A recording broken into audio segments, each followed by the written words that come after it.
Alright, here goes. According to the guide, there really isn't much to explore in the final thing. Other than just Labyrinth of Galleria, the exploring Moon it. Society. So let's do this. Shirt. Steam being a bitch as usual.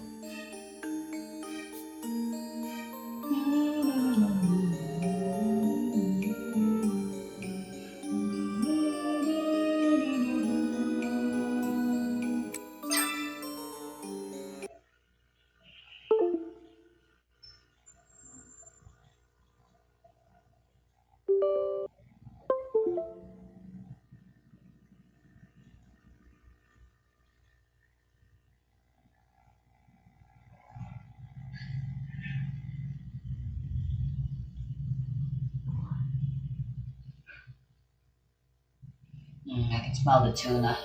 I can't wait for Labyrinth lunch. of Galleria, the Moon Society.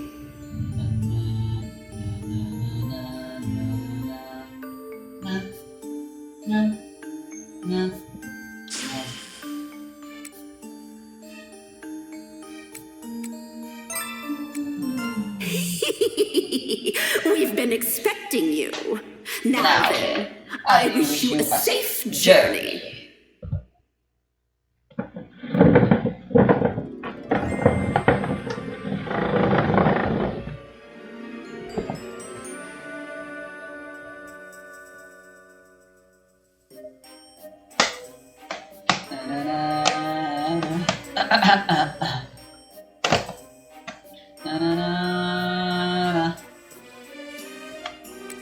Right, apparently I should get the last upgrade. Because apparently that makes it so you have infinite.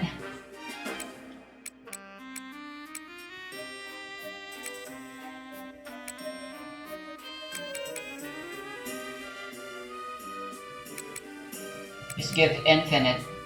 It's 80,000, which isn't that big. We can definitely do it.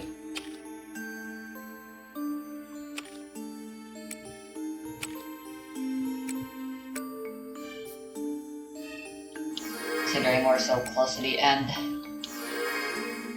Mana's more valuable than... Oh, the treasure chest I don't think is a good idea to get rid of.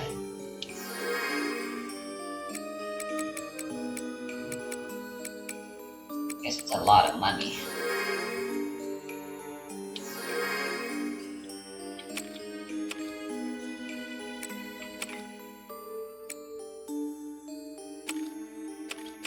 Let's get rid of any equipment I don't use.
Oh, I actually already have 80,000.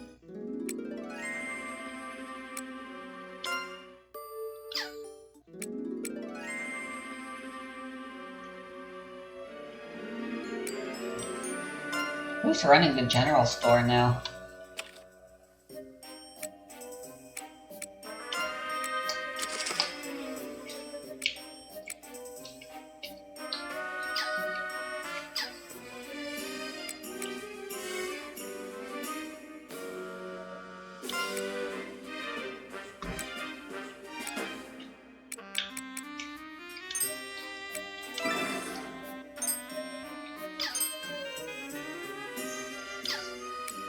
Oh.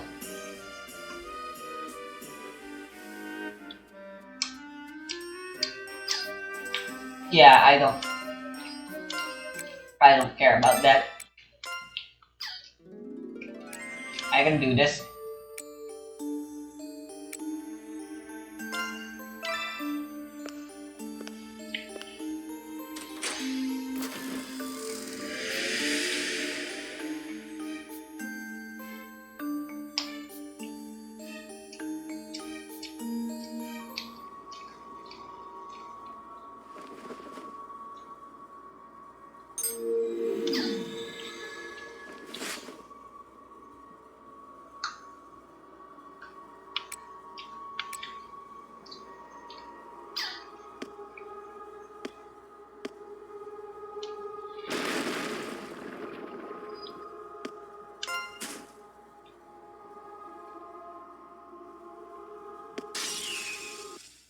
Battle start.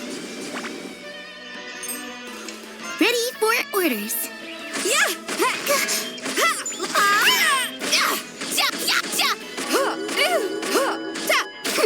Here to help. Formation, formation. Ha! Yeah! Ta! Oh! So, missed! That'll Here I come! Wide open! I know. Here, right? Together! Let's go! Hero. Here to help. Whoops! Go! Take that! Red be deflected! To your positions! Trash in your cans! A huge success!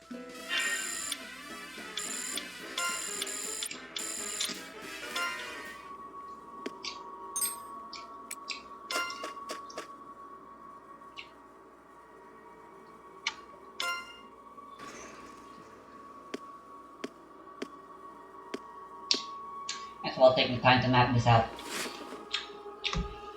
The lower half is like segmented into 4 sections. And they're completely separate from each other.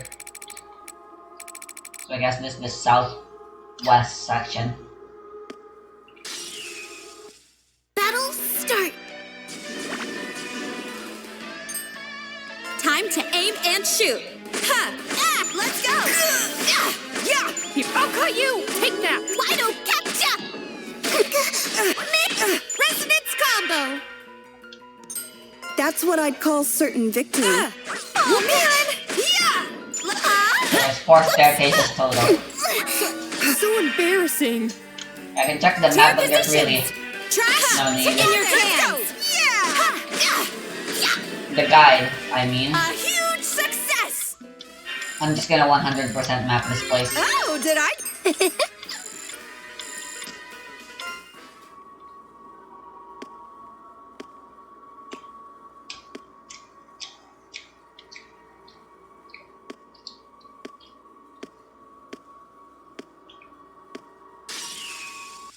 Our fate lies in this battle! I know. Here, right? Together! Let's go! Ha! Here they block. That'll shut you up.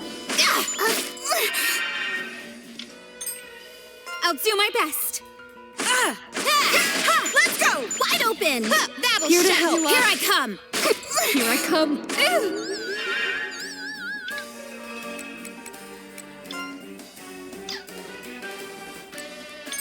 Get to your stations! Together, go! That won't get me. Yeah! Here I come. Here to help. That'll shut open! Here I come! Now's our chance to win!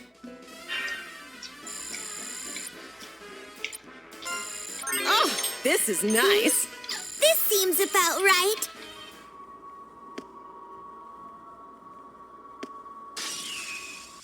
Let's get started. Ooh.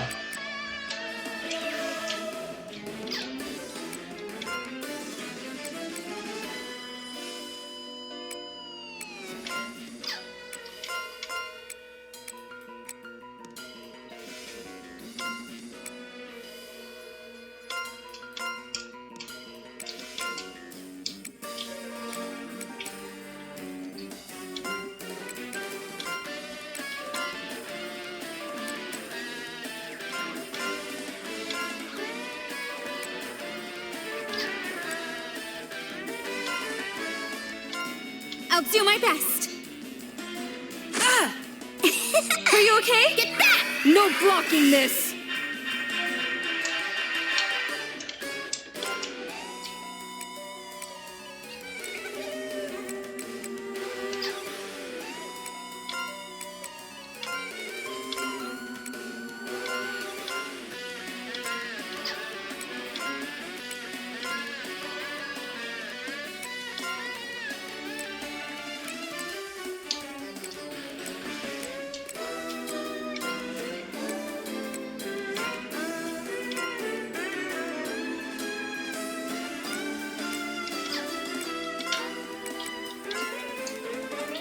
That's what I'd call certain victory.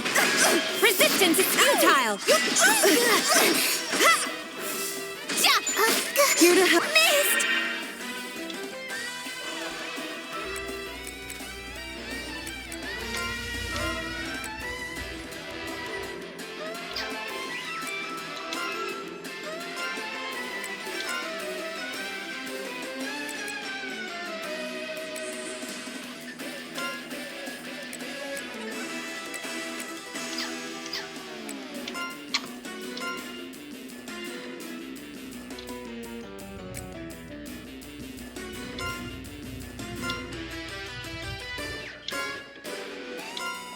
Aggressive. Oh no! Release the resistance! Whoa! You're wide open! Take this!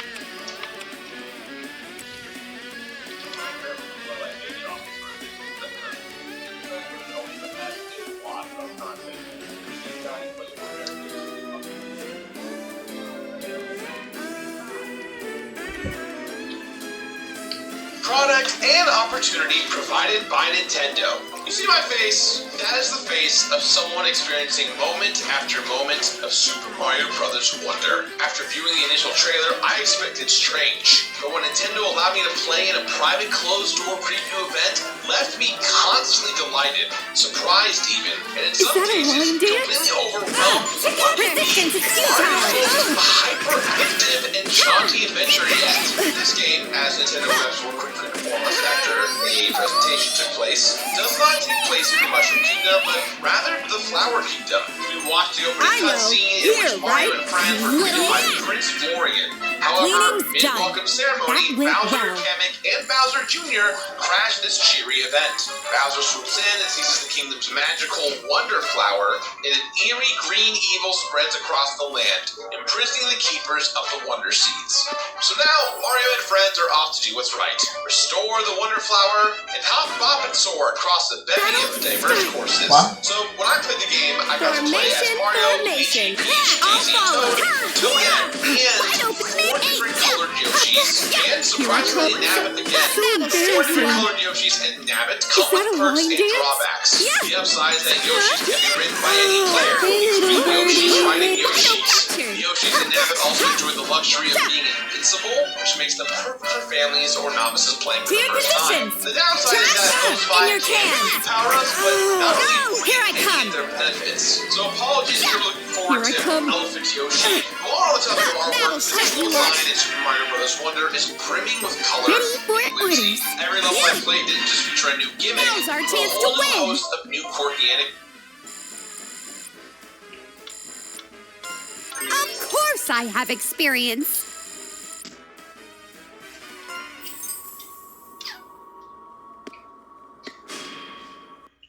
fate lies in this battle. Where are these guys coming from? Be aggressive. Ha! Let's go! Ha! All right. Resonance Wide combo! open. Catch. Here to help. Time to aim and shoot. Yeah, together. Let's go. Go. Here to help. No way. Whoops. That'll shut you up. That's what I'd call certain victory. Hunt done. Thanks for the hard work. Huh? Did I get stronger?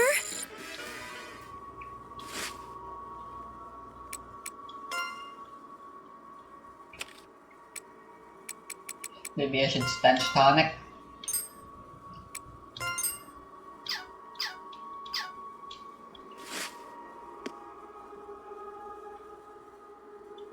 Or maybe those steps count as enemy encounters. Hunt them down to a 1. Be aggressive. Let's go! Here to help. Miss. That'll shut Wide you open. up. Yeah.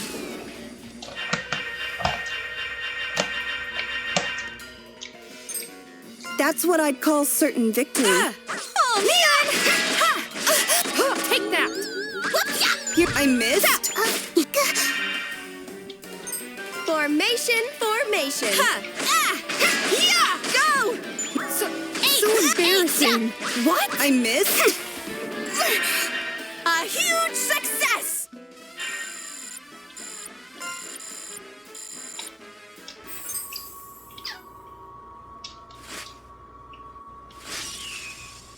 Battle start.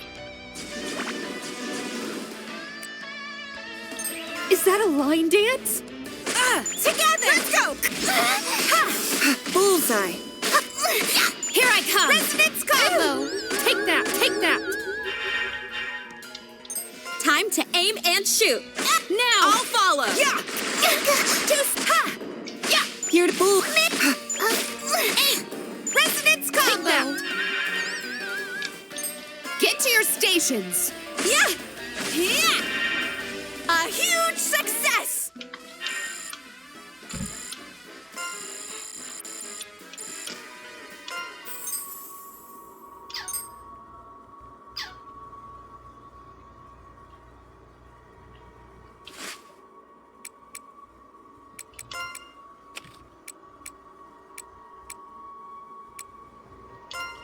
Oh wow, we have a lot. I'm stronger. Meow. I once done. Awesome. Patient. Level up. I This grew seems again. about These are right. the I grew again? I'm catching up. For 300 silver coins.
Dang it.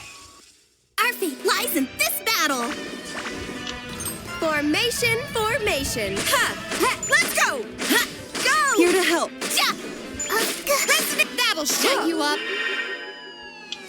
I know. Here, right? I'll follow. Let's go! Hunt done. Thanks for the hard work.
Ah.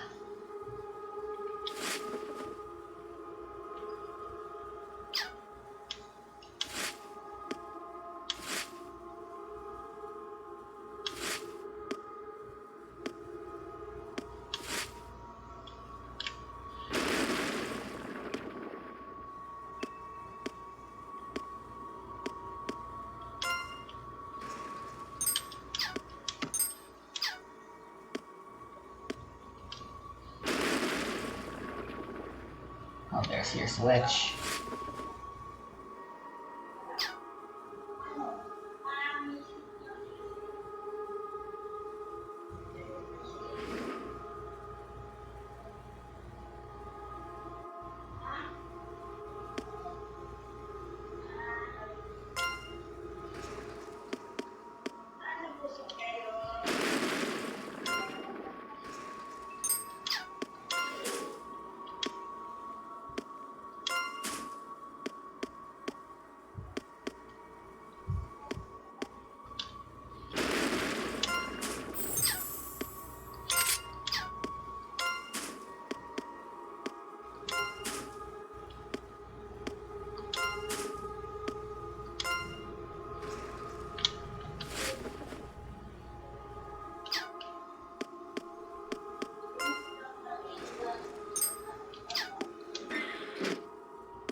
I'll cut down all in my way.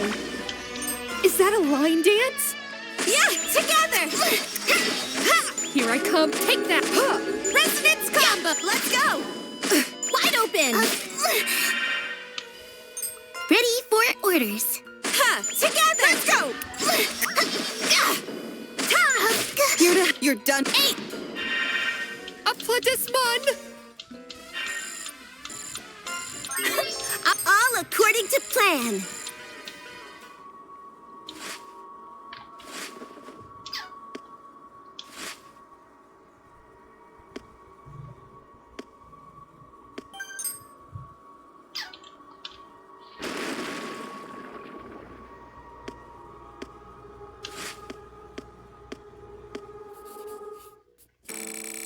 There are pitfalls around here. My job is to dig them here in the labyrinth. I've done lots of them here too. Huh? Open the door? Rasta has invited you? Why didn't you say so? Goodness me, so terribly busy. The door is open.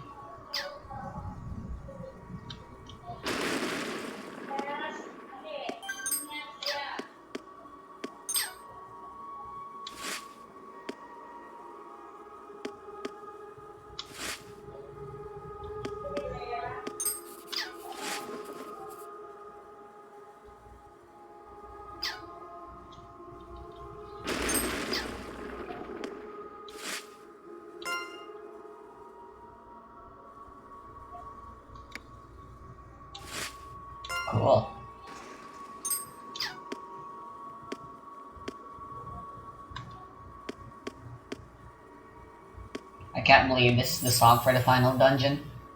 Fool's Crown. Literally the most boring song ever.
This is the fruit of my labor. This will be my life for the entire weekend. Won't it?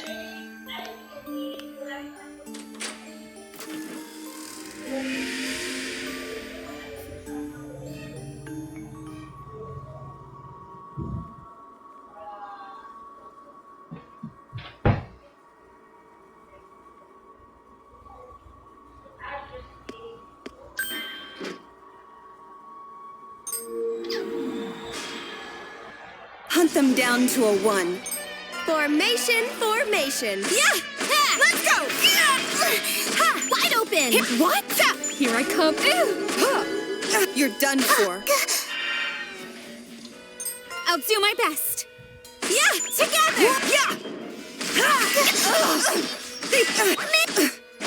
I missed! Take that. Whoop, whoop, yeah! Ready for orders. Together! Let's go! What? Take that. Here to help. They block. Yeah! That'll shut you up.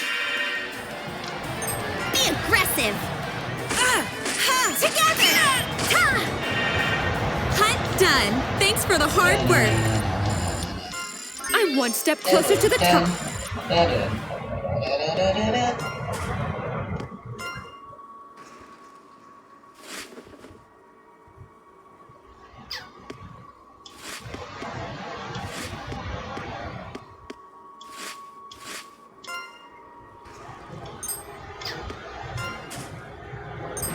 Whoa! My god, substitutes.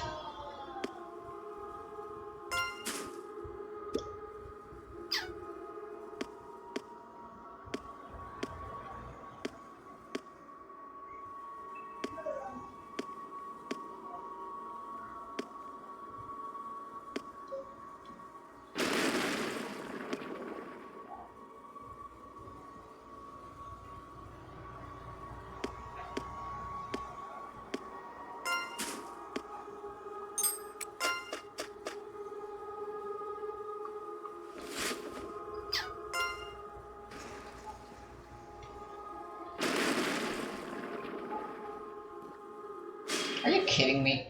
Let's get started. Time to aim and shoot. Yeah! Here I come. Wide open! Missed! Take that. Here to help. To your positions. Trash, let's go. In your cans. I'll follow. That serves you right. Here I come.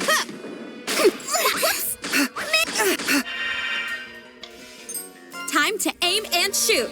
Too bad. Let's go. I wonder if I can equip my people with flame. Now's our chance to win.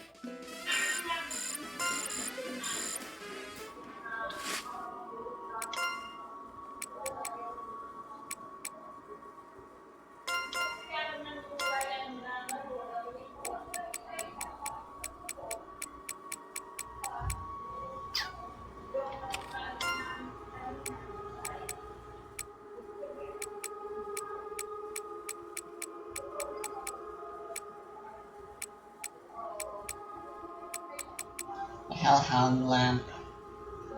But it's minus 100 attack. I don't think that's worth it.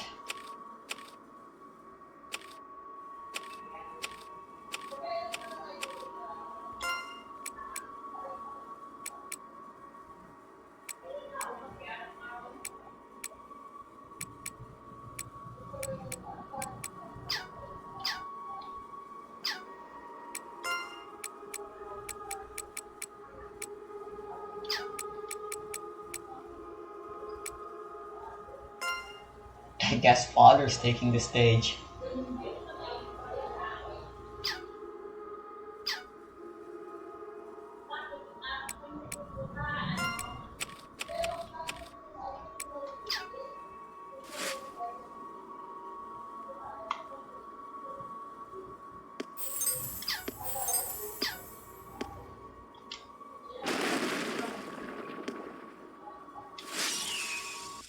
Our fate lies in this battle. That's what I'd call certain victory. Go! Wide open! Yeah! Take that! Here, pop! Red beat deflected! Bullseye. Be aggressive! Ha! Together! Ta! Ja! Miss! Yeah! Here I come! Time to aim and shoot! Little... Yeah!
Leave support to me!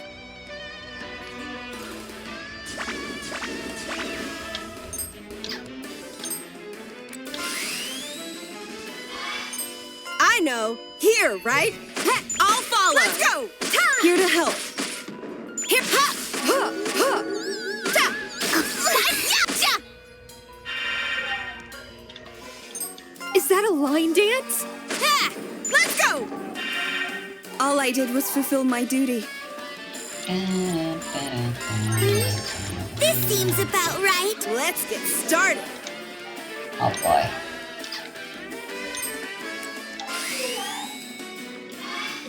That's what I'd call certain victory. Here!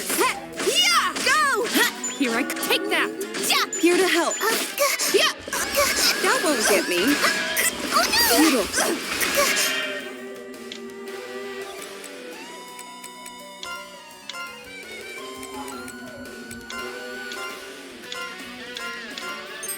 I know. Here, right? Yeah! Here to help. Oh no! Destroy! Release! Liberation! Be aggressive! Ha! Together! Take the... Here I come! Wide open! Yeah! Whoa! I know. Here, right? Yeah! Ha! Let's go! Here to help. Here I come. Yeah! Captured! Inside my armor! I'll do my best! All right! Yeah! This is our victory! Oh, this... Of course I have experience!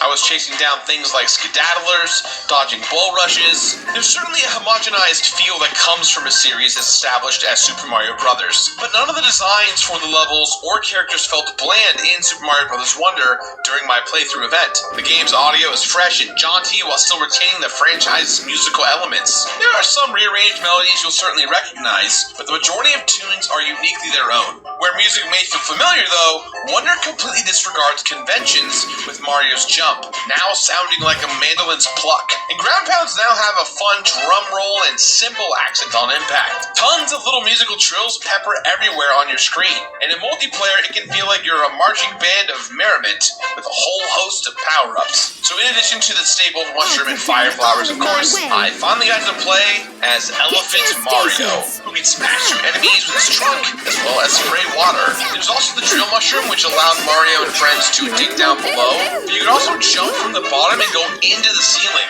Power-ups could be stored in a queue and later on summoned into levels by holding the A button, ensuring that we were always at the very least a Super Mario of some kind. Another quick button option that I really didn't mess around with that much was the ability to drop a standee of yourself by pressing X and down. So, as it was explained to me, this can serve as a temporary checkpoint in case you die, although you still encounter midway flags throughout levels. So it's kind of like a baby's first checkpoint whenever you want. Now, there are also emote abilities that I didn't really futz with all that much, mostly because there is an online component with Super Mario Wonder. In fact, they told us that Super Mario Bros. Wonder will always be online. Not in the requirement kind of way, but you can actually play online with friends. Two friends on the same console can connect to two other players on another console, or everyone to their own. It was a really interesting concept. Within all of the stuff I'm talking about right now with Wonder, I kept finding myself attention being pulled in different directions. But I think the big star of the show during this Impressions playthrough was the Wonder Flowers. Grabbing one of these psychedelic shrubs sets off a unique effect in the level that runs until you either run out of time or successfully grabs the Wonder Seed.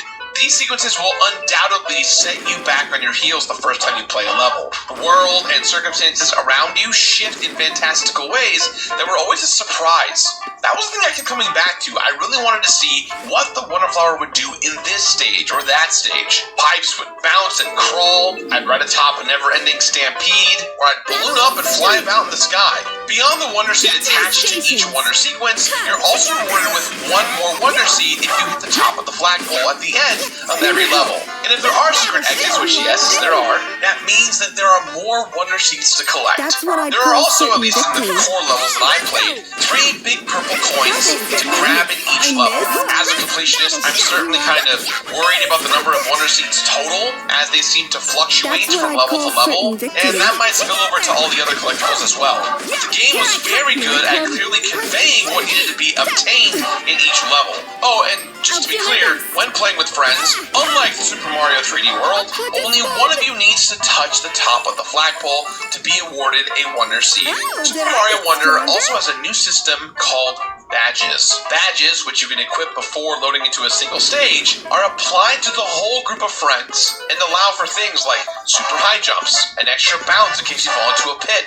Your cap can now be something you can glide in with. There are tons of other options that I didn't even get a chance to try. There was also a healthy amount that were locked and unknown during our play session, but the scope of the customization felt very robust. It's going to allow a healthy amount of experimentation when trying to optimize each stage. There's also badge challenge courses that are throughout the overworlds that will test your skills with the versatility of these badges. I tackled the wall jump as a race with another player over Wi-Fi, which admittedly threw me for a loop since that badge completely changed up how wall jumping works in this game.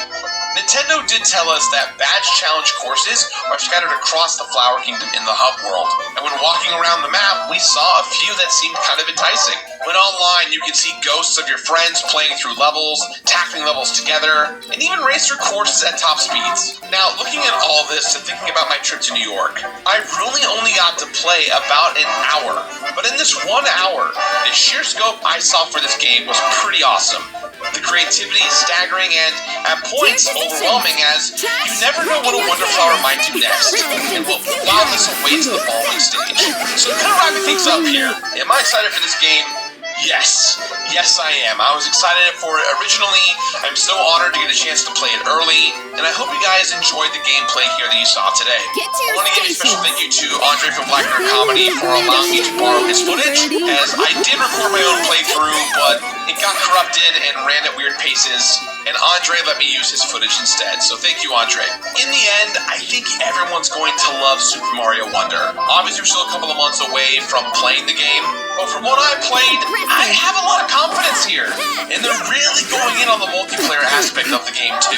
It feels different enough from the previous new Mario Brothers franchise that I think people are going to enjoy it. Thanks for watching, I hope you enjoyed this playthrough, and let me know if you guys want to see more opportunities like this. Lately I've been getting more opportunities to do these first impression videos, and I've kind of been passing them up in order to do full completionist videos. But if you guys like more of these, who knows? Maybe I can do a newer game as well in the future. Thanks for watching, and I'll see you all soon.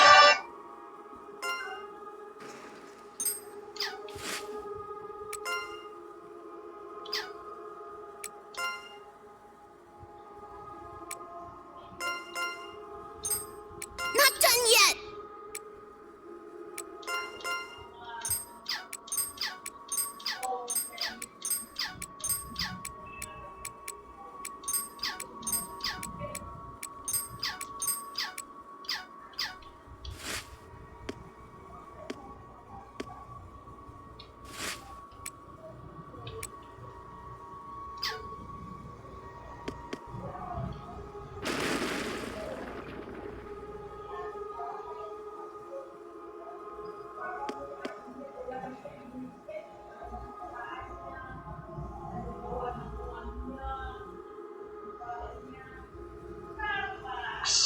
If you haven't seen this before, well, now you have.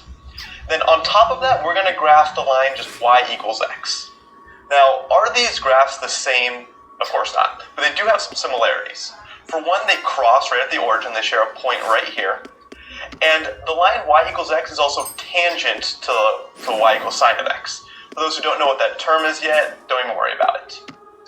Now what I'm going to do is add another term to this x, and it's going to be minus x to the third over 3 factorial. Now what do we see?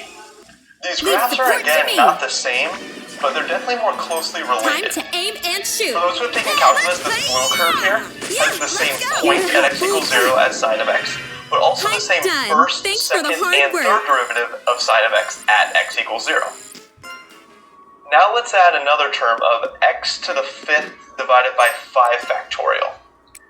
And again, what you'll notice is these aren't the same, but they are a little more closely related in terms of looks. If we keep running out more and more terms using that same pattern, this equation becomes identical to sine of x. I'm one step. So as you can see, the blue curve is looking very, very similar to our graph of sine of x, at least up to a certain point. I agree. At large values It's of the fruit x, of yes, my those labor. deviate a Catch lot, up. but zoom in and they look almost the exact same. This equation you see here, if you keep running out more and more terms, is again identical to sine of x, and it's known as the Maclaurin series of sine of x. If you plug in a number for x here, and one for x in all these other terms, you'll get the same number on both sides, at least if you do the infinite stuff. Then we can do the same thing for cosine of x. The Maclaurin series looks similar, but this one starts with y equals 1, then we're going to add a minus x to the second over 2 factorial term, then plus x to the 4th over 4 factorial, and the pattern just continues. Right now I'm just showing that these Maclaurin series actually match the respective graphs. I honestly could just show the equations, but I think it's better to see it graphically. Then the last thing we're going to do is e to the x.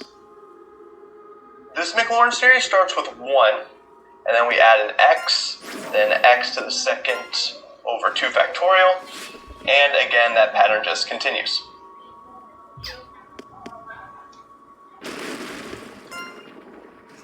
Okay, so now we have 3 of our key functions in all their Maclaurin series, which remember, if you plug in anything for x here, and that same thing for all these other x's, the 2 sides will be equal. Now instead of e to the x, we're going to do e to the ix. That will equal that same Maclaurin series, but with all the x's replaced with ix. You guys see how every I is to some integer exponent? Well, using that pattern of I to some power from before, we can make the equation look like this. I won't show how it gets to this, but it's not too bad if you want to try it on your own. Now, do you notice anything? This right here is cosine x. It's the Maclaurin series from above. And this is sine of x, which is multiplied by I.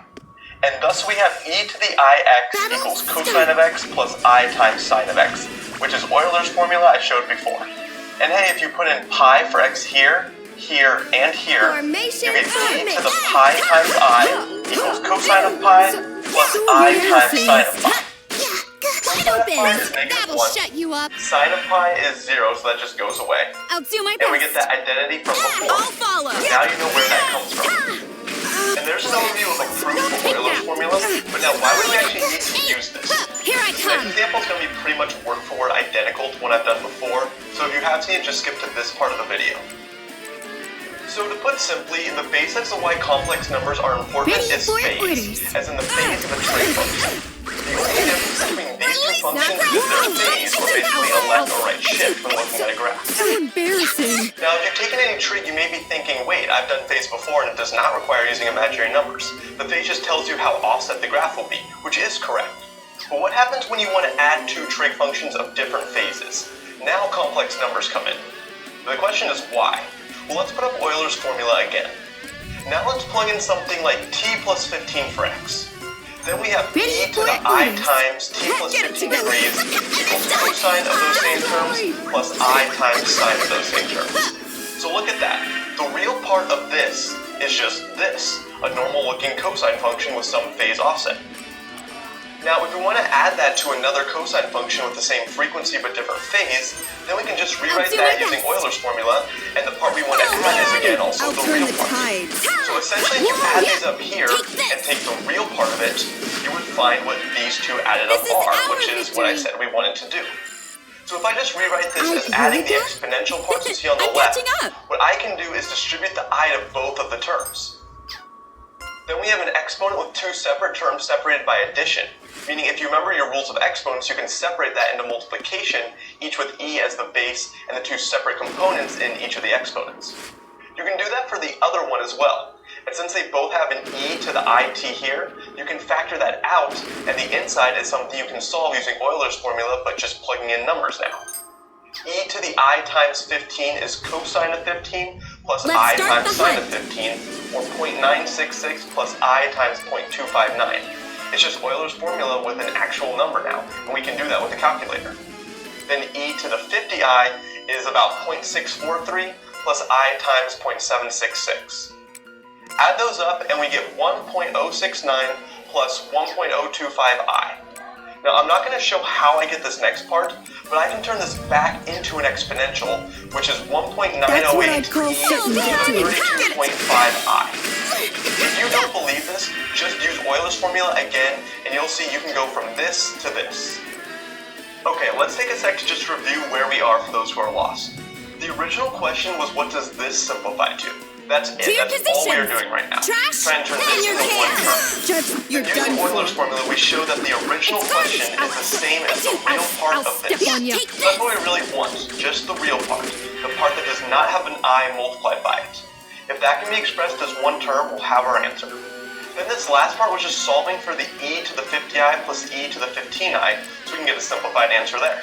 Now that we have it, we can throw it in right here. Right? All right. Now I have two exponential multiplied, so I get 1.908 times e to the it plus 32.5i, because I'm allowed to add exponents like that. Then I can factor out an I, and I get this expression. Now that we have this, we can again use Euler's formula and turn it into a cosine and sine function. And finally, remember how we said once we add up everything, the real part of our answer will be the solution? Well, that real part is 1.908 cosine of t plus 32.5. And now we know that the original question simplifies to this one cosine equation. These are the exact same thing. Now, one of the most well-known applications of all this is for AC circuits, or circuits with alternating current. This is where I really apply complex numbers for the first time. For example, if two voltages with different phases are put into a circuit, you need to combine them into one before doing analysis, which you now know the basics of. Whenever we were given a sinusoidal voltage of some amplitude and phase, we always had to change that to exponential form with the amplitude in front and the angle up top multiplied by I. We did not need to include the time variable to do the math here actually, but we usually wrote it in this notation instead to just focus on the amplitude and phase. But that's nothing to worry about though. Then we learned how throwing in a capacitor or inductor to a circuit will shift the voltage and current depending on their values. Someone's been looting the curios I worked so hard to collect and store. Master will chop me apart if he finds out. Huh? Open the door? Master has invited you? Why didn't you say so? Goodness me, so terribly busy. These workers are way too trusting. But hey, I'm not gonna complain. Besides, we're not lying.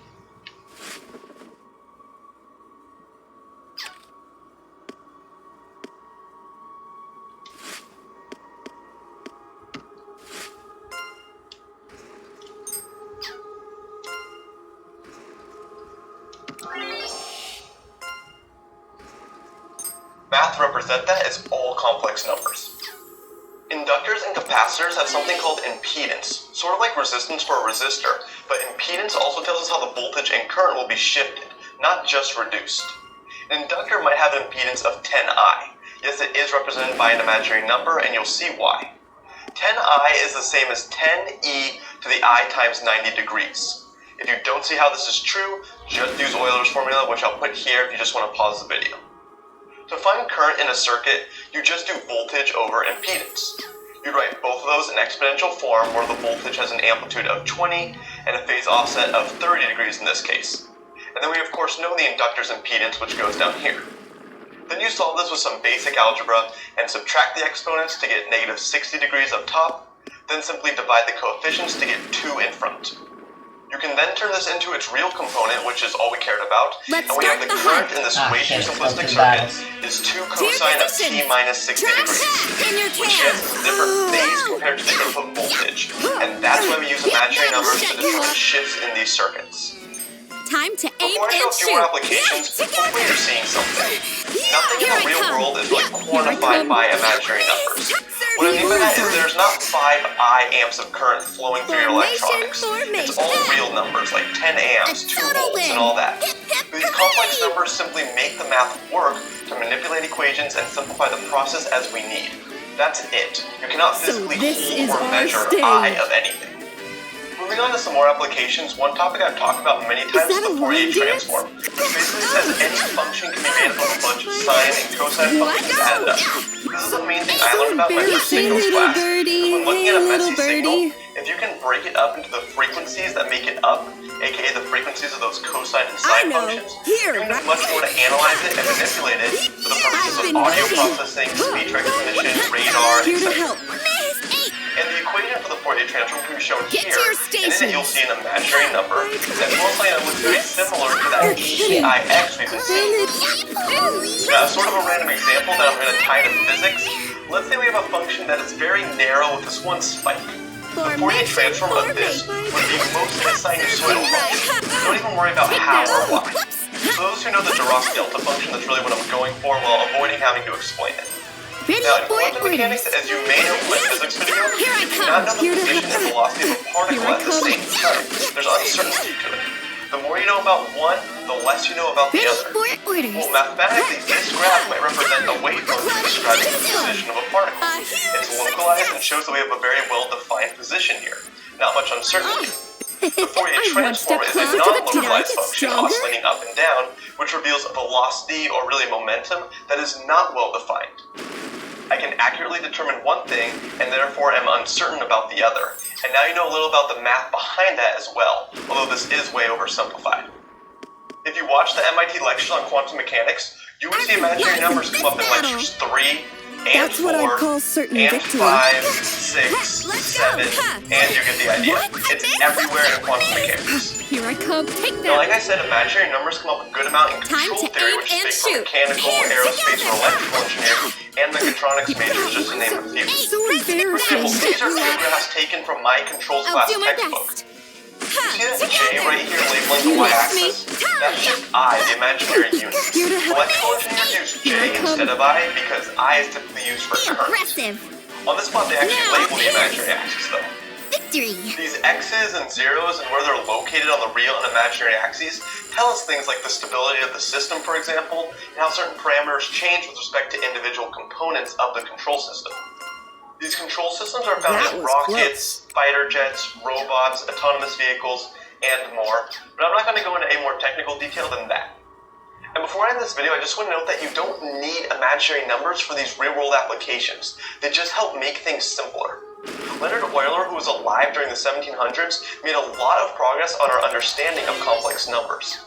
And it was in 1892 when a man named Charles Steinmetz joined General Electric and soon after published a paper showing how to use imaginary numbers to greatly simplify the analysis of AC circuits. You can run other equations that will spit out the exact same solutions, but the use of these complex numbers simplifies the process a lot, and this is said to have accelerated the pace of innovation during the 20th century. And using just what I showed in this video, you can prove some very weird things like the cosine of I is about 1.54, and I to the I is about 0.208, which I'll leave for you to try if you want to challenge yourself. Is But that a all you need is landing? Euler's formula to prove both of those. There are more applications, of course, but due to time, I'm not going to go into them. Again, in college, you can definitely expect to see a lot of this if you go into electrical engineering, Get to your computer stations. engineering, as they share a lot of the same classes. Although other majors like aerospace engineers, mechanical engineers, biomedical engineers, and several more have to take a basic circuits class in which they'll learn a lot of the basic things as well. Let's go! Then most math majors, as well as some physics majors and some electrical engineers, will have to take a class on complex analysis in college, which is all about complex numbers and the math behind them. I took this class in college and loved it, although we did not really go into any of the applications. It was really more of a pure math class that does have applications which we did not go into in the course itself. Now, before I end this video, I think it's my responsibility to say don't let any of this scare you if you're going into any of these majors. I was very hesitant to make the video as technical as I did, but I really enjoy this stuff and wanted you guys to see exactly how it works. As I said before, I definitely am a math person, but I remember learning this stuff in college and it taking a little bit of time to get used to just understand how these complex numbers apply to the things we were doing in our engineering classes. But after a little bit of practice, you definitely will get the hang of it. And that's it for this video. If you enjoyed, be sure to like and subscribe. Don't forget to follow me on Twitter and join the Labyrinth Facebook group for updates on everything, and I'll see you all in the next video. Formation, formation. Together! Destroy! Here to help. Bullseye. Yeah!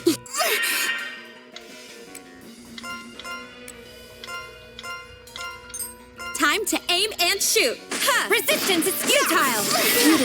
I've been waiting.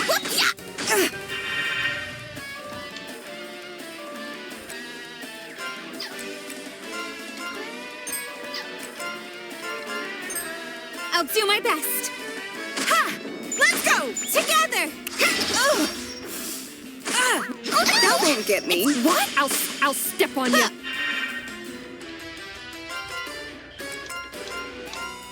Is that a line dance? Together! Destroy! I'll match your heartbeat. Knock you out! Whoa! Yeah! Victory! All according to Patience plan. is the only way.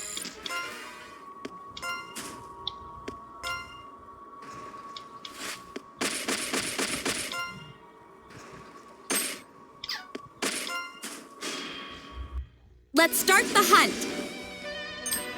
That's what I'd call certain victory. Yeah! Oh, man! Yeah!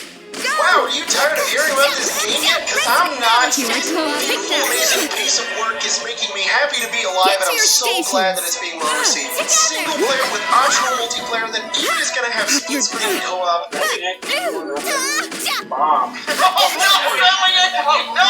You really don't do it! Is that a line dance? Huge character creator with tons of options. Looks beautiful. All I Runs did was great. fulfill my No duty. microtransactions. Larian's like actually a cool company, and the writing has me in a chokehold. Like, wow. It does its characters new and old such a service, and it's staggering to me that more people aren't talking about how well this game is written. Anyways, as a D&D enjoyer myself, I played a lot of the early access. I've wanted to make a video like this for a while now, and now I finally can because the full game is out, and nearly beat it. I can go on and on about this game. I will later, actually. I've been recording a lot of it. But I wanted to go over a lot of rule changes that they made to 5e and ones that I really like and I'm going to use in my games. And also some rules that I'm not a fan of. Rules I dislike aren't really me criticizing the video game per se, but more a contrast to what rules work really well in a video game, but don't in a tabletop setting. I think there's a lot we as DMs and players can take away from this game and put into our games. And so I wanted to go over which ones I value and which ones I don't really do that with. But we're gonna run right through these lest my ADHD takes over and I'll start rambling about how much Gale makes me feel things. Just before we do that, if you're looking for animated art pieces to use in your D&D games, you should check out James RPG Art, a friend of mine who makes amazing art pieces for any kind of campaign. He's got lots of cool art pieces that you can use to set the scenes in your games, but not just any scene. He's done the pre-written, so like While Beyond the Witchlight, Ram of the Frost Maiden, Tomb of Annihilation, Lost Mines of Phandelver, Descent into Avernus, and like every single location in Curse of Strahd. I didn't even know. Some of these I didn't even know were a thing. And they're all animated. I've been a longtime fan of James. We've used his art pieces on Arcane Arcade and we love his stuff. You can and should check out his Patreon in the description. You get access to like every single thing he's ever made. He's a solo creator and artist, so give him some love. He definitely deserves it. He makes really, really cool stuff and I love it so much. Okay, alright, let's get back to the video. Bonus action potions and throwing potions. I wasn't a big fan of healing potions being a bonus action for a while, just in general. Being able to heal that quickly and easily felt broken for some classes. Also, it seemed like it would be a lot more work on my side as a DM to make combat a lot more challenging if healing is really easy. But I think Baldur's Gate 3 has really convinced me. My thought process on that was entirely on paper. Being able to use your bonus action to just get a little bit of healing is sometimes necessary for the combats in Baldur's Gate 3. I think this strategizing thought process was something that I thought would be lost on my players if they had that much healing ability. The thing that I forget is that using a bonus action in combat is still using a pretty valuable resource. This instead entices me as a DM to make more challenging combats, not hold back with monsters, because now healing is a little more easily remedied. So now I'm like full 180. I'm gonna be like throwing out as many potions as possible. I want everybody to have a bunch of them, and then probably run at the rule where if you use your bonus action, you roll the dice, but if you use your action, you get the full dice roll from the healing of the potion, the full calculation, which I think will feel great for players to have that option instead of locking them out of the turn to be able to heal, or even worse, wasting your turn. The other thing that I love that Baldur's Gate 3 did with potions is that you can throw them! This is a game changer! Throw healing potions on dying allies, or even a potion of speed, resistance, or even a poison on enemies. Potions become a lot more versatile in general once you add this ability into the game, and it's something I'm going to be running with in the future of my games to add a new level of versatility and depth to combat. Bonus action spell limitation, or the leveled spell, 2 leveled spells in a single turn limitation thing. A long time heated debate within the D&D 5e community as to whether or not to allow 2 leveled spells to be cast in a turn. Because normally in D&D 5th edition you can only cast 1 leveled spell a turn, and then your bonus action or your other action has to be a cantrip, or not a leveled spell. I have often stood by this rule, as I believe that there are some spell combinations that can be really insanely powerful and broken if done on the same turn, and in a way I still kind of agree with this ruling because Baldur's Gate 3 doesn't have every single spell.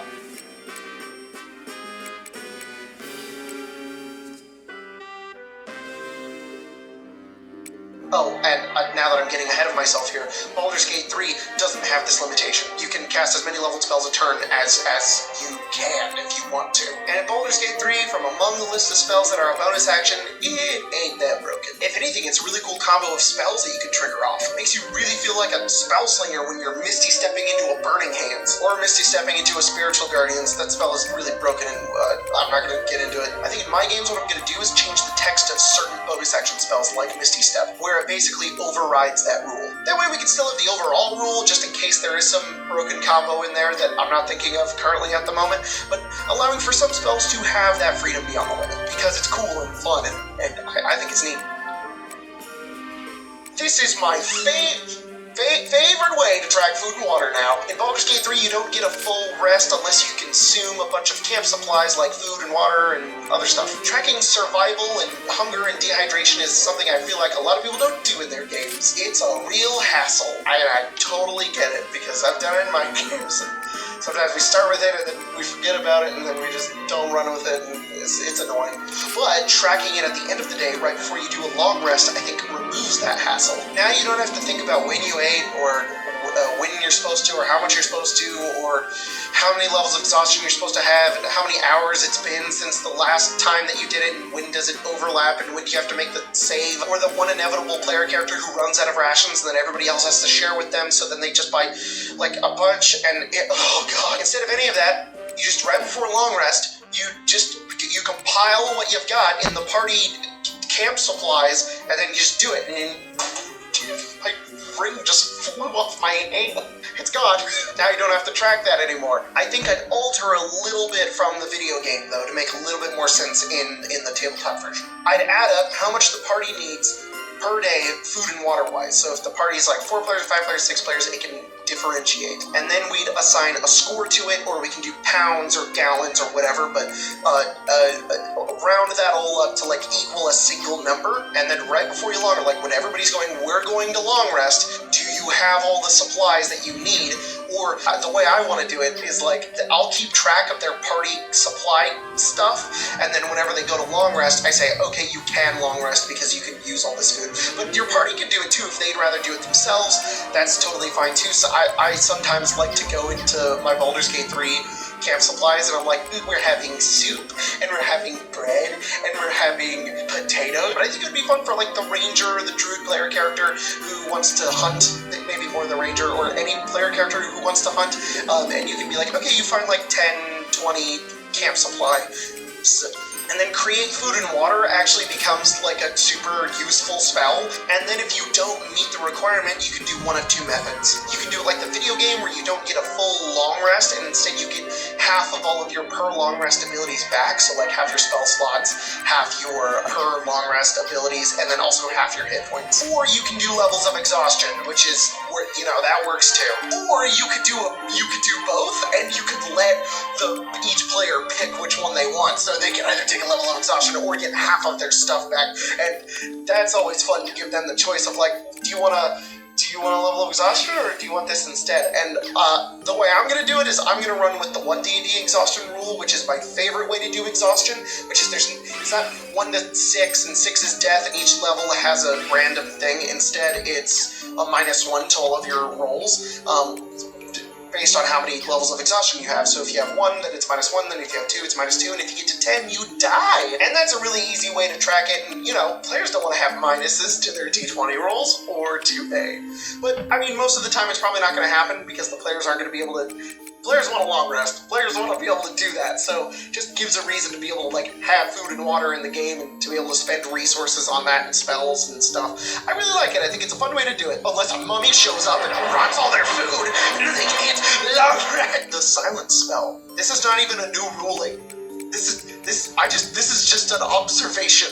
I mentioned it in my overpowered spells video. Baldur's Gate 3 just made me realize how powerful this spell really is. If you're in a silence area, you can't talk, there's no sound. Immune to thunder damage, because thunder damage is literally sound. Like, thunder damage is sound. There's silence, can't do it. And that means you can't speak the verbal components to your spells. And so many spells have verbal components. This is basically an anti-magic aura light. You can still concentrate, but you can't cast spells while you're in it. It is such a easy way to displace spellcasters who are sniping in the corner. Use this more in your games. It's such a good way to get your magic players to move around and think more about the battlefield if there are certain areas where they can't cast certain spells, but maybe they can go into them to protect them from spellcasters, or maybe your players can cast it on your spellcasters, and it's so good. And it's not mean like counterspell or dispel magic, where it's just like, no, you don't get to do that anymore. You don't get to have that. Like, you're done. Instead, it's more of like you start your turn and you're like, well, what am I going to do about this? And I think that's really fun. Guidance and Bardic Inspiration as a reaction. So it's not actually a reaction. In the game, when you roll a check, you can decide to add a Guidance or a Bardic Inspiration in right then instead of beforehand. I love this a lot more, and it's just made me want to turn those 2 abilities into reactions anyways. At least you have the option. You can like do it as an action beforehand, or you can do it as a reaction. Basically just an easier and cool way to rule those abilities. Like, you roll and you fail a check, and then the Bard or the Cleric can, you know, throw in their guidance or bardic inspiration, and it makes them feel cool for helping out, and it helps them succeed a check, and I think that that's a way more fun to use those abilities instead of D6 added to your roll. Oh, geez, I forgot, and I don't need it, actually. Elemental surfaces. So this one's a little tricky because it's kind of in the video gamey territory. By that I mean, it might be a little difficult to do in a tabletop setting. Some people don't use maps, and some people don't want to bog down combat with stuff like this, and that's totally fine. But this is my video, and I use maps and TV table like my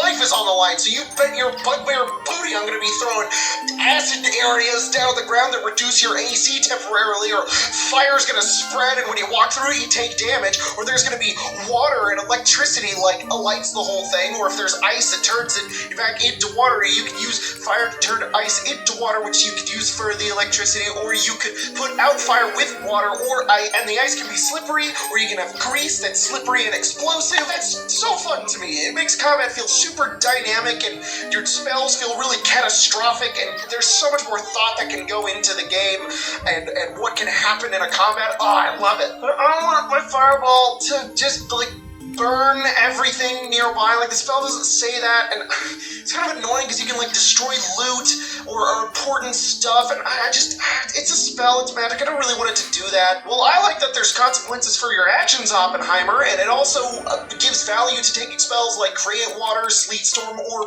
being an Evocation Wizard. Oppenheimer being an Evocation Wizard. Oh, that's dumb. Not using squares. These rules sort of became a descending list. Like up here we've got the more reasonable ones, and then as we continue downwards, it's slowly descending into madness. I have no argument for this one.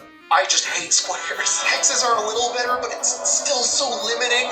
I want to stand where I want. I want to measure where things go. I want accurate geometry. I want to use the Pythagorean theorem on a character who's above and ranged at a distance in a triangle. Google has an easy calculator. Rulers take 2 seconds to whip out. It is a simple sacrifice to be able to stand wherever you want on the battlefield. Oh, he's large, so that means he's this many squares. And then he has to move in those squares, and then to see him, you have to get your corner to one of his corners, then another corner to... Now, can you see him? Do this! I'm trying to look. I'm trying to... Your eye... Can you see him? Then you can see him. I want to use my eyeballs. Get these squares out of my face! Thank you, Larian, for this. It makes my brain feel so good that I can stand wherever I want instead of being confined into the tiny boxes that hold us in an eternal prison because people would rather count than just measure. Oh! Reckless attack reaction. As a barbarian, when you do a reckless attack, you can miss and then decide to do the As a barbarian, when you do a reckless attack, you can miss and then decide to re-roll the hit as your reckless attack instead of it just being advantage. I like that a lot. That's super fun. Revivify only working on player characters. Okay, hear me out. Hear me out. I have a little bit of an issue with death in D&D. Okay. Instead of this turning into a whole other video and a rant, let me just say the basics in as few words as possible. Death, important. Person die, part of life, interesting story. When a not person die and come back to life whenever, effect nullified. Death, not so bad. World, a change. Not kind of story I like. Player characters are powerful, have cool abilities, fight monsters, die a lot. Legendary status. Okay to come back sometimes. Also, it's a game. Less fun to die, unless story. But NPC, people not at table, death be death, death be scary. Me like death's scary story. Ally bucket kick, have effect. No effect if brought back instantly, but okay for player. They die lot, with some limits. Maybe special magic item, or plot device that allows this. I have no idea if that made sense. XP.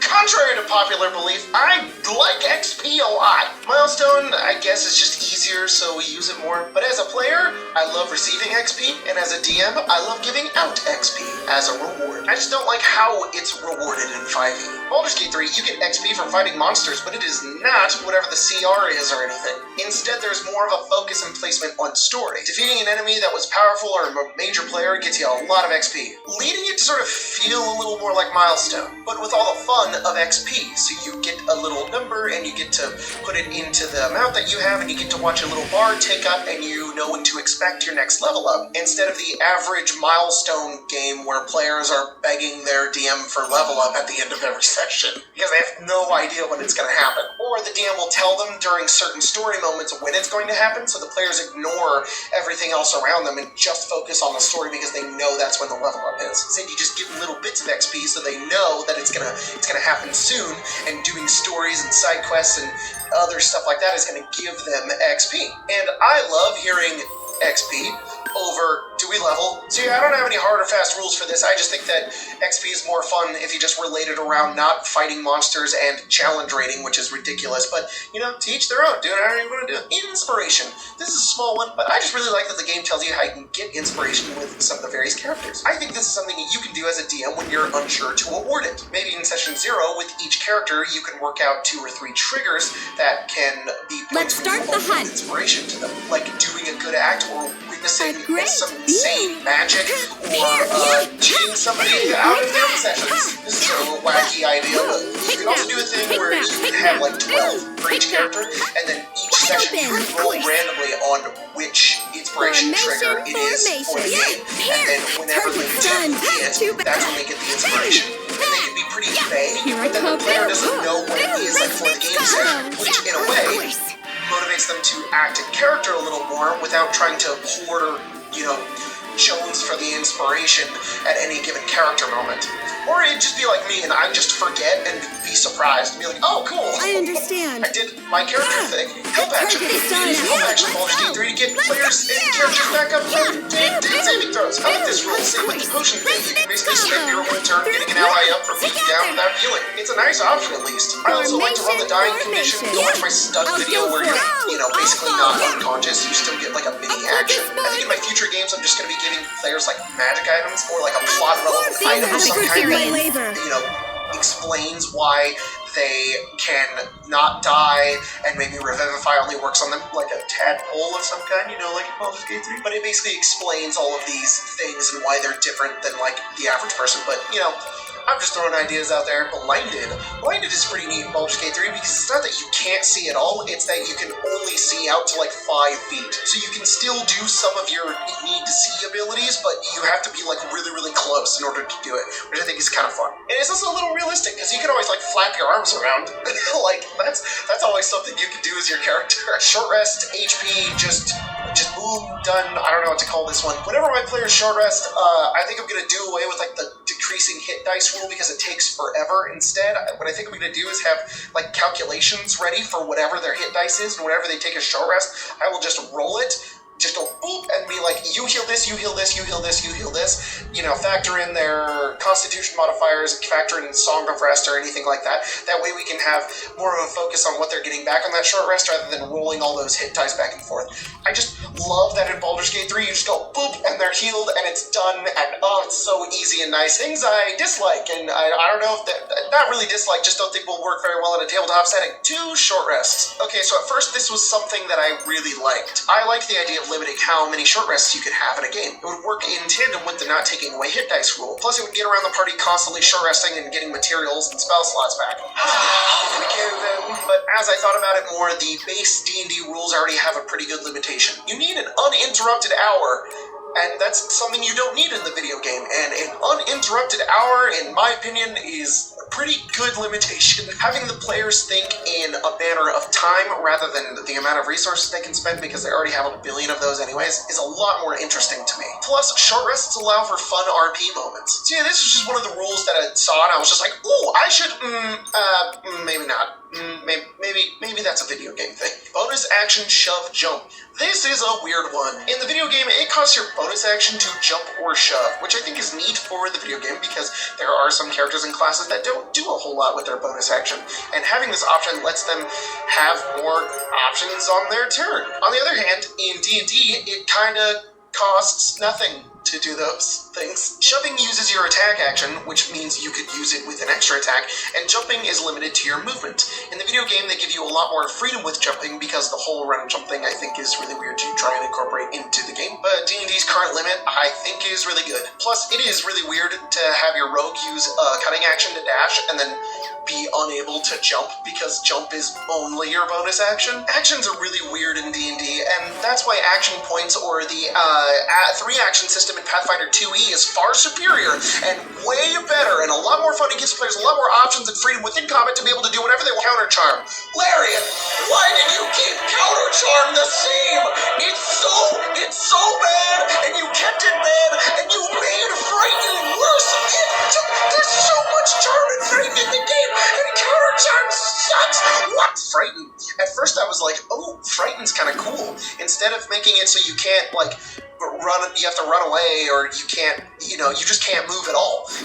So it makes spells like Fear like a lot more powerful because it'll keep everybody in like one spot. It's like a mass grapple, and that's really neat. And that gives a lot more spells some versatility. And I think I want to run this in my game. And then after like the 300th combat, I was like, nope, this is really stupid and dumb, and I hate it. So this works in the video game because in D&D you can only not move towards the person you're afraid of. And I have to think this was difficult to either design or program, or otherwise didn't feel good to play because you can't undo your movements in the game. So I have to imagine if you were frightened and then moved backwards, you just got locked out of moving back to where you were. And that already happens in the game sometimes. Sometimes you just accidentally use some of your movement and it's just like, okay, that was dumb. But with Frighten, that could be extra frustrating. But in D&D, that's just not a thing. You could be like, oh no, actually I wanted to go here. Actually, oh, I can't stand there. Okay, got it.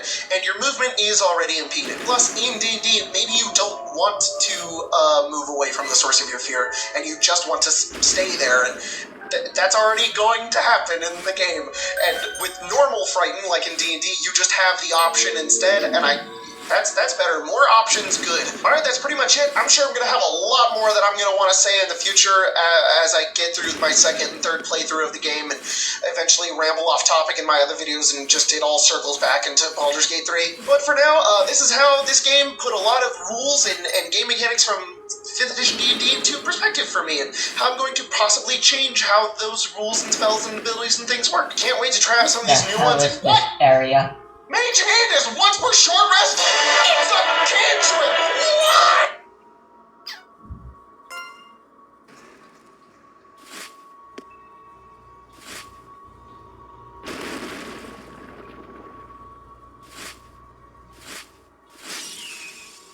Leave support to me. Get to your stations. Yeah! Let's go! Let's go! Here I come! Resonance combo! Yeah!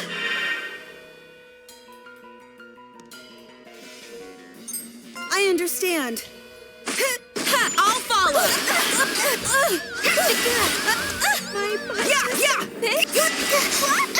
Did Gain weight? We won! I did! Huh? Did I get stronger? Is this what they call natural talent?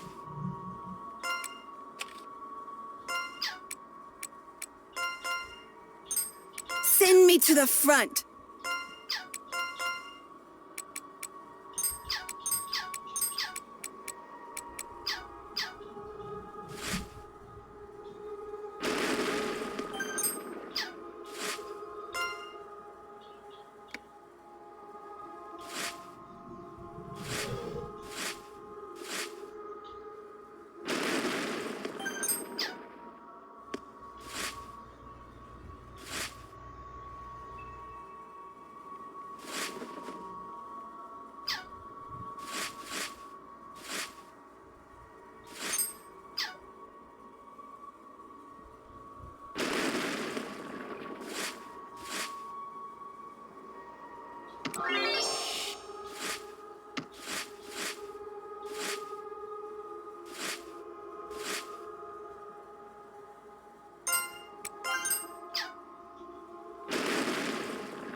mantle is still under construction, and so is the apse, but Master says this will suffice.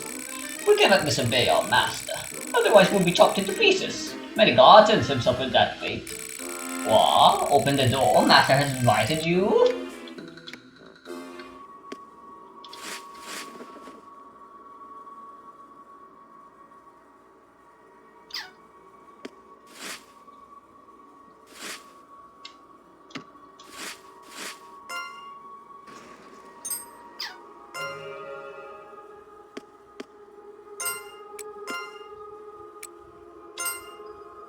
Very useful.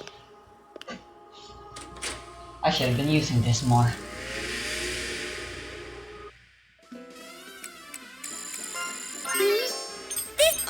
This is according nice. to plan. I grew again? I'm Patience catching is the up. only way.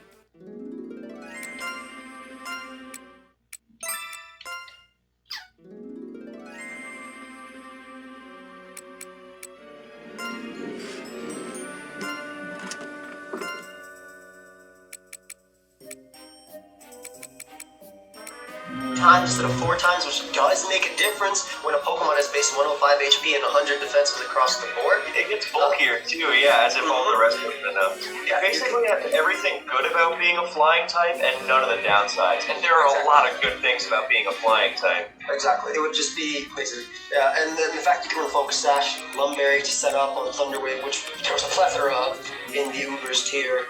It's hard to argue for this mon ever staying. It had extreme speed for any choice mons that were faster, and because of its Delta Stream ability, it was almost impossible to knock out. It was really hard to kill this mon from full with an attack like any super effective ice type attack, right? Like Scarf Ogre and things like that. And then when it comes to Pokemon like Scarf Palkia and stuff, if it's +2 life form with its 180 base attack and Stealth Rock are up, you're killing it with your speed. So it's just really hard to get inverses, and especially in the metagame it was in, like Stab Flying was so good for this Pokemon, right? Dragon instead 120 base power prior to Stab, and having the option for Swords Dance and Dragon Dance. Like games would also just come down to speed ties with Rayquaza versus Rayquaza. I remember that a lot when playing the actual Reverse tier. This was probably the one that deserved ban the most. Yeah, we didn't even mention Choice Band. Like you can Choice Band Dragon Ascent and V-Create, which it had back then, right? Oh yeah, V-Create as well. 180 base power move coming off of Rayquaza. So any skill type trying to take it, Band was legitimately good. You just need Dragon Ascent, V-Create, Extreme Speed, and then your last move could be Earthquake if you wanted to. Like, my favorite part about Rayquaza using V-Create is that you can't even weaken it with Kyogre's Rain, because the rain doesn't pop up because of Delta Stream. This applies to regular Rayquaza too because it has Airlock, but it's really funny. And actually V-Create is so strong, you can basically look at it as Rayquaza gaining Fire Stab. I think the one counter people found was like Eviolite Porygon 2. Yeah, they were like, what's the bulkiest thing we can throw at this? First of all, being forced to run Eviolite Porygon 2 for it is ridiculous. Second of all, it's not even that good a check because it's so strong. And what are you even doing back to it? I use Swords Dance, and my Ice Beam doesn't even hurt it because it just bounces off, and now I lose. You either get 2-shot if it's Bend, or if it's Lum, what do you do? Thunder Wave, and you Don't die. lower your guard. It was just too much of a mod.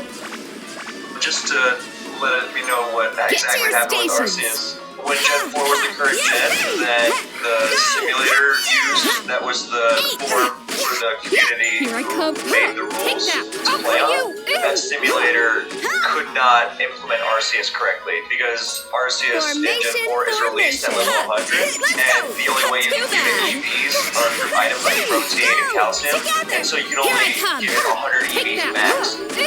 Take that! Yeah!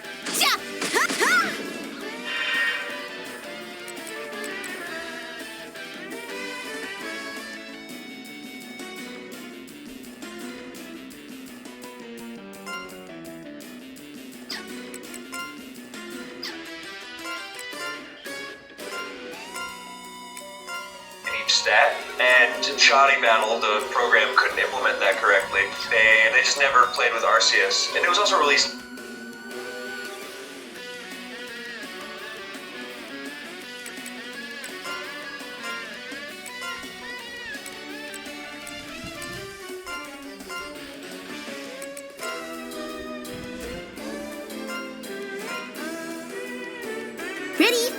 near the end of the generation. And then a few years later, we have a more advanced simulator now with Pokemon Showdown. And you can program Arceus with this 100 EV limit correctly. And enough of the player base said that a lot of the older players were gone, so the newer players were like, let's give it a try, let's see what happens. And so they played it for a year or so, and then Arceus was voted to be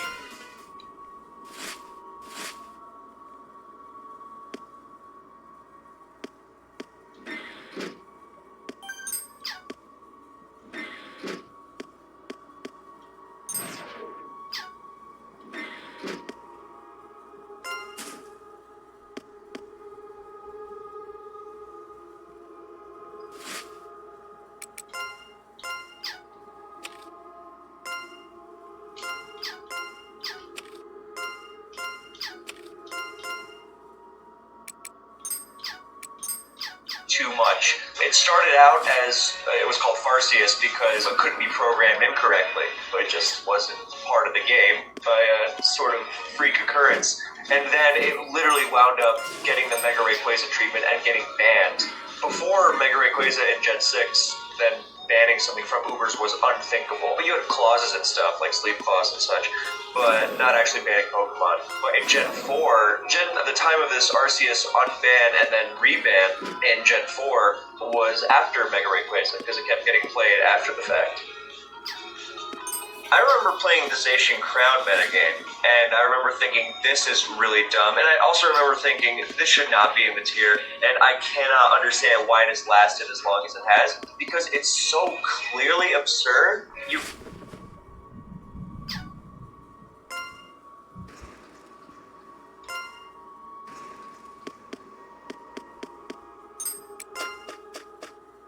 got Steel Fairy, which is maybe the best typing in the game. Yeah. The +1 attack boost to a Pokemon that already has comical levels of attack, and its speed, it's so fast. It's saying something when your metagame has Ditto in top 10.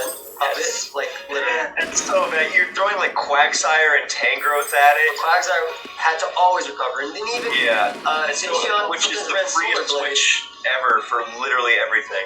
Yeah. Yeah, I remember people were also using stuff like Assurance because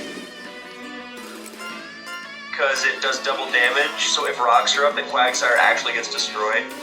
Yeah, it was absolutely nuts. I was surprised that Zacian itself got banned.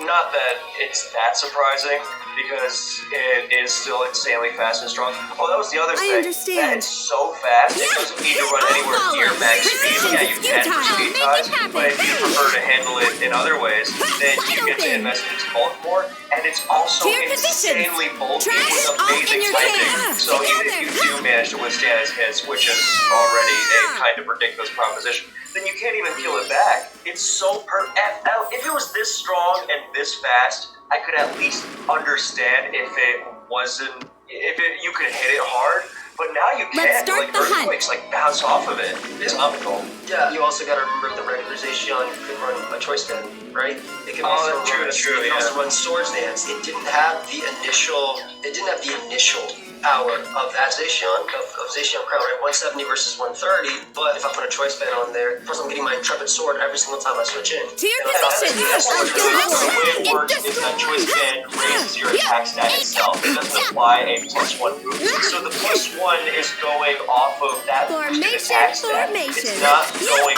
from +1 to +2, and that makes it way stronger. And Zacian has that exact thing when it's got an Intrepid Sword boost and a choice band boost. And then you have the one you really want to talk about, right? In Generation 9. Rewind a little bit to Gen 8 Ubers. What's the best Calyrex Shadow Rider answer? Yveltal, right? Mon's on 50, 60, 70, 80% of teams. It's higher. Isn't it close to 100%? Oh, yeah, I remember that. Yveltal's on Yveltal's basically Kyle Crown. You need to have it on your team, otherwise you automatically lose. Exactly.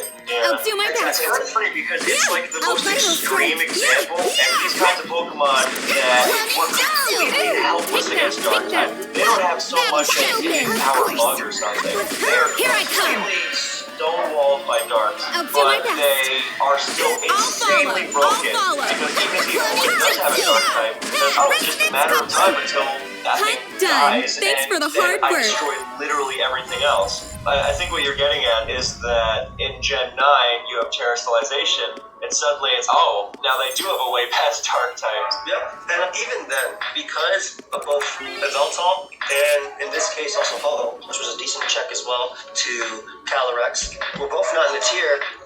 You don't always have to run Terra Fairy, Draining Kiss, Terra Fighting, Terra Blast, right? A lot of people would use Choice Specs and Choice Scarf, Terra Ghost, because your Astral Barrage is insanely powerful. You're boosting it 2 times instead of 1.5 with the staff. You have your Asmon's ability, which gives you, Grimnay and then a nerve. So you're having your +1 special attack every single time. It was just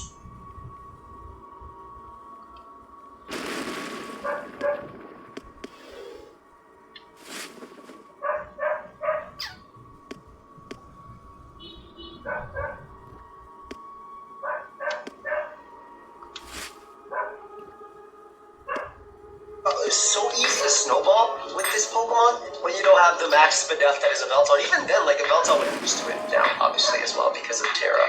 But even on top of that, you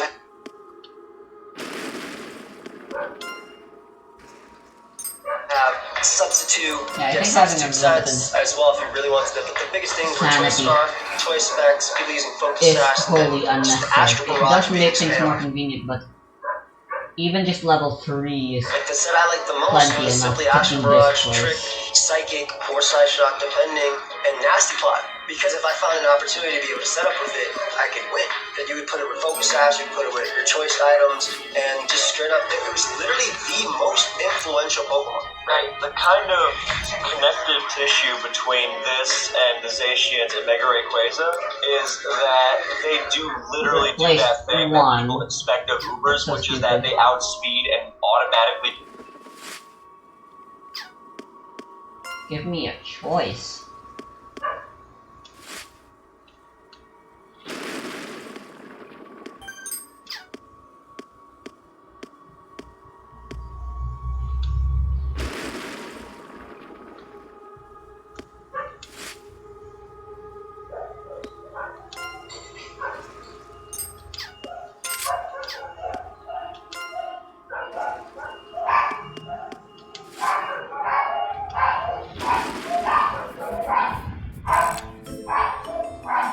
Come now. Master's waiting for you beyond here.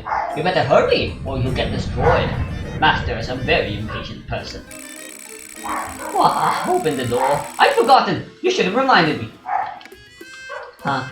I guess by this point everyone's aware now.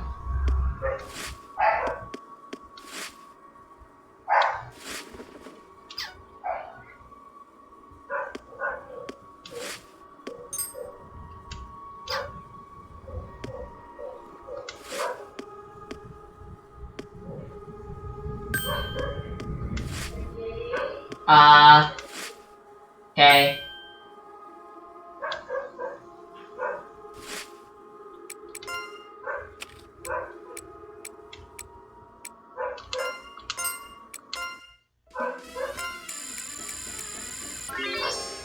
Of course I'm strong.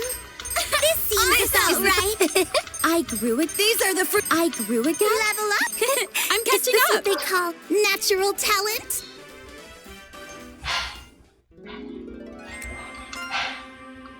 I've been playing for more than an hour now. According to Nachu, the barrier was only supposed to hold up for an hour.